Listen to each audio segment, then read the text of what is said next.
Tushda pol ko'rishning ta'birlari.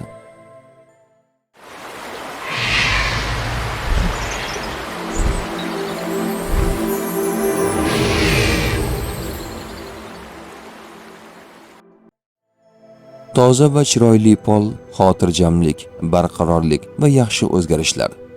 Kir yoki chang pol mayda tashvishlar, uy ro'zg'or bilan bog'liq muammolar. Yangi pol hayotdagi yangi bosqich yoki yangilanish. Ho'l pol ehtiyotkorlik talab qiladigan vaziyat yoki vaqtinchalik noqulaylik. Polning yorilishi yoki buzilishi rejalarda beqarorlik yoki kutilmagan muammo. Pol yuvish, tozalash, eski muammolardan xalos bo'lish, ishlarni tartibga solish. Pol qurish yoki ta'mirlash hayotingizni yaxshilashga harakat qilayotganingizni anglatishi mumkin. Tush ta'biri bashorat emas, barcha narsani bilguvchi yagona zot Allohdir. Ko'rgan tushlaringiz ta'birini bilmoqchimisiz? Unda kanalimizga obuna bo'ling.